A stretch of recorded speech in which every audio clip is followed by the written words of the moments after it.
Welcome to মুনমুনের classroom. আমরা করছি প্রশ্নবিচিত্রার সমাধান ক্লাস 11। আজ সেট 6-এর পার্ট 2। 1 মিলিগ্রাম কার্বন পরমাণুতে কার্বন পরমাণুর সংখ্যা হলো।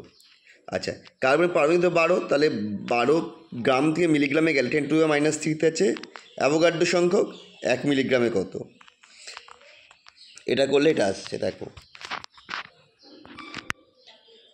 10⁻³ আর 3 কেটে যাচ্ছে, আর ওটাকে 12 দিয়ে ভাগ করলেই এটা আসছে 1, মানে যদি 6 ধরতাম, 6 দিয়ে 12 কাটলে 1-এর 2 মানে 0.5 × 10⁻20, সেইটাকে আমরা করেছি 5 × 10⁻19।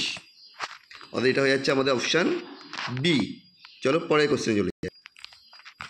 একটি ধাতু এম এর দুটো অক্সাইড দুটিতে এম এবং ও এর অনুপাত হচ্ছে 25:4 এবং 25:6। এম এর পারমাণবিক গুরুত্ব কত, ন্যূনতম ওজন কত হবে সেটা বের করতে হবে। আচ্ছা, 4 আর 6, তাহলে এই যে 25:4 দিয়েছে, আরেকটা হচ্ছে 25:6। এইখানে থেকে দুটোতেই এম এর ও এর মানটা আনতে হবে 16-র গুণিতকে।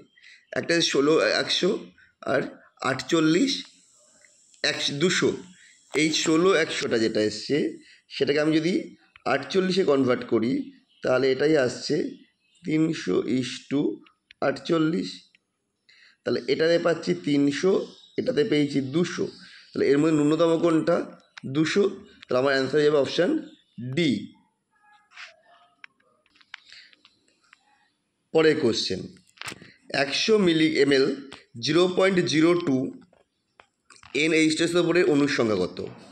দেখো 100 ml 0.02 NH2 মানে কত হচ্ছে V/S/1000, সেটা করে দিয়েছি অত গ্রাম তুলাঙ্ক। তাহলে গ্রাম তুলাঙ্ক থেকে মোলে যেতে গেলে 2 দিয়ে এখানে ভাগ করে দিতে হবে। এত মোল, তো অণুর সংখ্যা দেবে এত ইন্টু অ্যাভোগাড্রো সংখ্যা, তার মানে 6.02 × 10⁻23। একটি ইলেকট্রনের ঘূর্ণায়মান কোয়ান্টাম সংখ্যা S = +½ ও চুম্বক কোয়ান্টাম সংখ্যা 2 হলে কোন উপগ্রহকে? দেখো এম এর মান 2, তার মানে এল এর মান এল এর মান হবে 2 হবে মিনিমাম। তার মানে 2 হলে কি হবে? SPD D. এটা যাবে অ্যান্সার যাবে আমাদের ডি উপকক্ষ, সি। 5-এর পক্ষে রেডিয়াল নোডের সংখ্যা। রেডিয়াল নোডের ফর্মুলা কি ছিল? n-l-1। এখানে n এর মান হচ্ছে 5, ডি এর জন্য n এর মান হচ্ছে 2, ডি এর জন্য l এর মান 2 আর 1, তাহলে 5 থেকে 5 - 2 - 1, তার মানে অ্যান্সার হচ্ছে 2, অপশান ডি। কোয়ান্টাম সংখ্যার সেটগুলির মধ্যে কোনটি বা কোনগুলি সঠিক? তাহলে অনেক কটা দিয়ে দিয়েছে, এখানে আমাকে অ্যান্সার করতে হবে। দেখো এই সেটটায় এল এর মান 1, এম এর মান 2, তো এটা অসম্ভব নয়।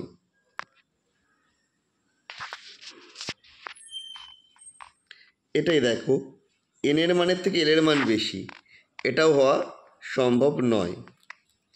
তার মানে আমার অপশান হবে শুধুমাত্র 1 আর 3, 1 3।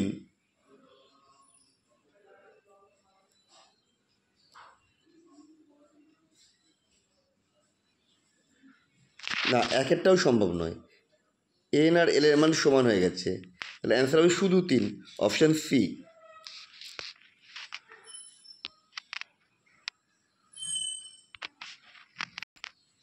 পরের question, 4p 4d 5p 5f 6p এগুলোকে শক্তির ক্রমভাষণ অনুসারে সাজাতে হবে। এটা n+l রুলস অনুসারেই করা হয়। দেখো অ্যান্সারটা হবে এ। কেন? এখানে যদি দেখো এখানটাতে এই শক্তির বেশি হচ্ছে n+l, এর n+l এর মান হচ্ছে 5 + 3 8, এটা হচ্ছে 5 + 1 বলবো যেটা 6p, 5 + 1 7, 6 + 1 7, এটা 5 + 1 6, 4 + 2 ছয়, তো এই দুটোই ছয় আসছে, কিন্তু এখানে এনের মান বেশির জন্য 5p আগে এসছে, আর 4 আসছে 5, সুতরাং এই ক্রমটা সঠিক। বোর ব্যাসার্ধ a=0 হলে এই যে তৃতীয় কক্ষে অবস্থিত ডি বগলি তরঙ্গ দৈর্ঘ্য হবে। তরঙ্গ দৈর্ঘ্য কি হচ্ছে, তৃতীয় কক্ষের ব্যাসার্ধ বের করে নিই, a0 × 3a² মানে 9a0। এবার তাহলে তরঙ্গ দৈর্ঘ্য ল্যামডা বের করতে হবে, 2πr = n ল্যামডা, সেই ফর্মে ফেলে দিলাম, আর এর মান হচ্ছে 9a0। এটা সমাধান করলে, আর তৃতীয় কক্ষ মানে 3 ল্যামডা হবে, n এর মান 3, সমাধান করলে এটা আসছে 6πa0, অর্থাৎ অপশান ডি। চলো পরের কোশ্চেনে যাই, 21টা। নিচের কোনটা অসত্য? অপশানগুলো পড়ো। দেখো শেষ অপশানটায় একটি কক্ষকে 4টি কোয়ান্টাম সংখ্যা দিয়ে পরমাণুর অভ্যন্তরে একটি ইলেকট্রনকে 3টি কোয়ান্টাম সংখ্যা দিয়ে প্রকাশ করা হয়। কক্ষকে 4টে কোয়ান্টাম সংখ্যা, ইলেকট্রনকেই 4টে কোয়ান্টাম সংখ্যা দিয়ে প্রকাশ করা হয়, সুতরাং এটা ভুল, অপশান ডি ভুল। একটি মৌলের আয়নায়ন বিভব, লাল কালিতে একটু সমস্যা হয়েছে আমার, I1 I2 I3 এর মান বলে দিয়েছে। মোট দেখুন, দেখো ভালো করে দেখো, I2 আর I3-র মধ্যে অনেকটা পার্থক্য হয়ে গেছে, 15 eV থেকে 80.1 eV।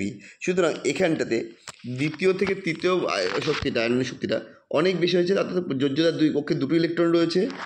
3 নম্বরে যেমন বেরোচ্ছে নিশ্চয়ই নিষ্ক্রিয় মানে গঠন কাঠামো থেকে বেরোচ্ছে, সুতরাং এক্ষেত্রে এটা হয়ে যাবে ম্যাগনেসিয়াম, কারণ এটা হচ্ছে 3s2, দুটো ইলেকট্রন বেরিয়েছে। 1 আর 2 এর মধ্যে মিলকরণ ঘটাতে হবে, ওটা দেখতে হবে কোনটা আসছে, দাঁড়াও দেখিয়ে দিচ্ছি। প্রথমটা সর্বোচ্চ তড়িৎ-ঋণাত্মক মৌল, এটা হবে F, সর্বোচ্চ তড়িৎ মৌল। সর্বোচ্চ আয়নায়ন বিভব হিলিয়াম, তার মানে Ca। আমার শুধু এইটুকু দেখলেই আমি পেয়ে যাব যে সি, প্রথমটা সি, পরটা এ, তাহলে সি আর এ আছে কোথায়? অপশান বিতে।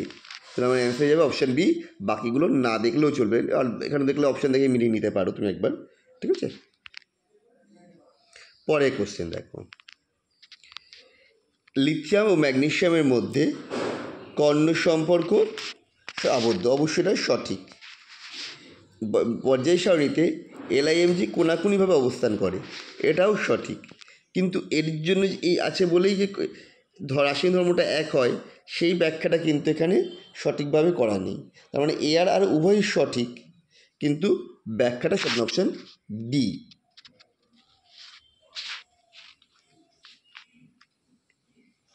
ব্যাপারটা নিশ্চয়ই বুঝতে পেরেছ, কর্ণ সম্পর্ক এখানে বলে দিচ্ছে, কিন্তু কেন কর্ণ সম্পর্ক, রাসায়নিক ধর্মে কেন সাদৃশ্য হয়ে যাচ্ছে সেটা বলেনি বলে এটা হলো না।